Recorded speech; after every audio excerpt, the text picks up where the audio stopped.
Voici un plancher réalisé avec des poutrelles et des ourdis.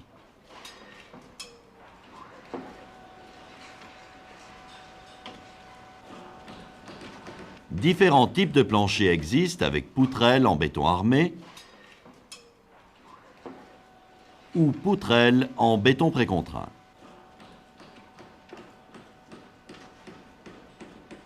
Il existe plusieurs types de ourdis. Ourdis ciment,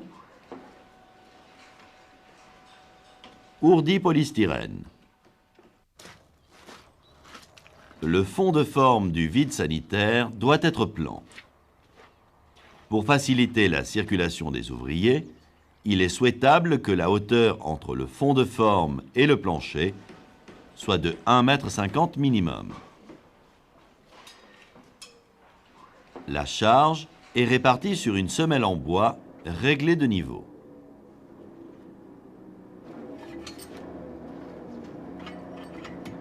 Les étais, pré-réglés en hauteur, sont positionnés.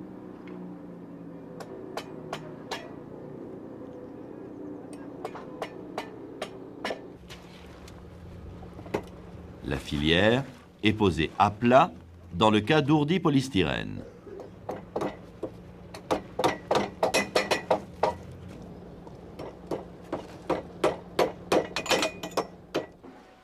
Voici des ourdis en polystyrène.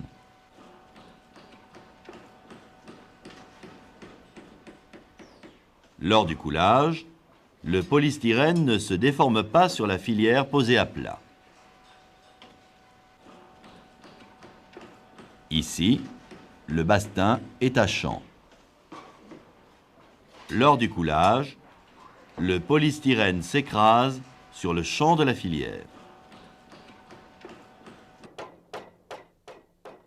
Un contreventement stabilise l'ensemble des filières. Les filières intermédiaires sont réglées de niveau.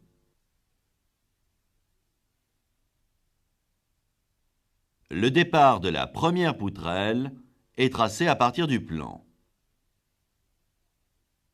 Ici, la flèche donne le sens de pose.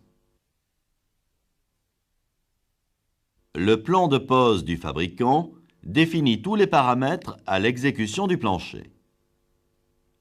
L'emplacement et le nombre de filières. Le repérage et la position des poutrelles. La nature des ourdis, le ferraillage et la classe du béton. Un contrôle de la zone d'appui est réalisé. Aucun acier ne doit gêner la pose des poutrelles. Les cadres ont un retrait suffisant. La surface d'appui doit être propre.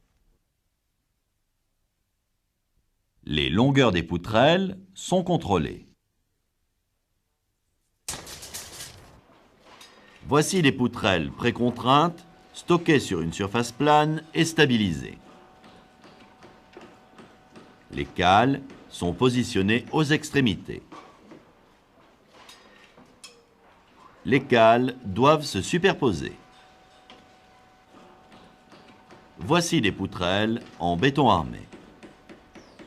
Des calages intermédiaires sont nécessaires. Les cales doivent se superposer. Les zones de levage sont situées aux extrémités.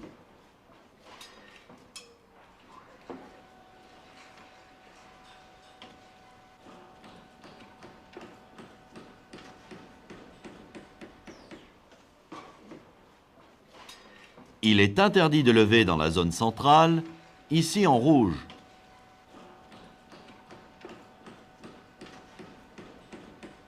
La poutrelle a toute sa résistance dans sa position normale de travail. Dans cette position, la poutrelle n'encaisse aucune charge et se casse très vite.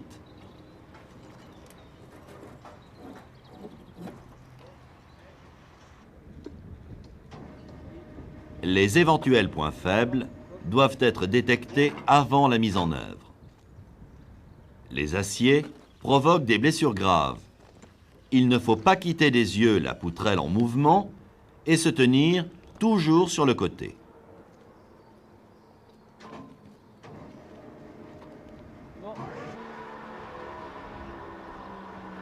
L'aspect rugueux du béton nécessite le port des gants. Cet appui doit être au minimum de 2 cm.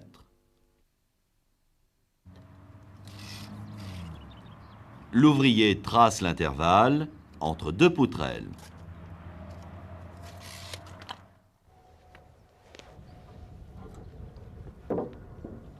La poutrelle est posée provisoirement en retrait de 1 cm.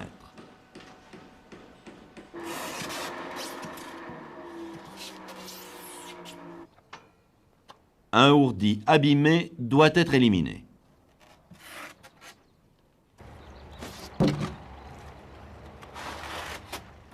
Seul un ourdi avec un appui franc est utilisé. Un ourdi est présenté à chaque extrémité. La poutrelle bloque les ourdis.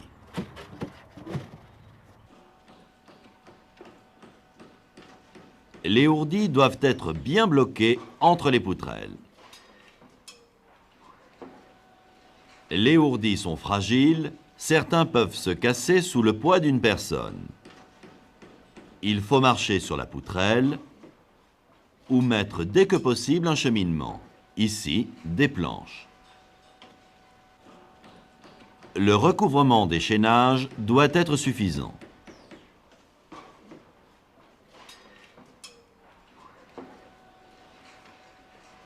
Le ferraillage de la table de compression est mis en place.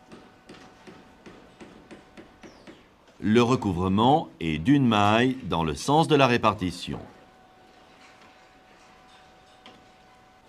Les fils porteurs sont perpendiculaires aux poutrelles. Les aciers chapeaux sont mis en place.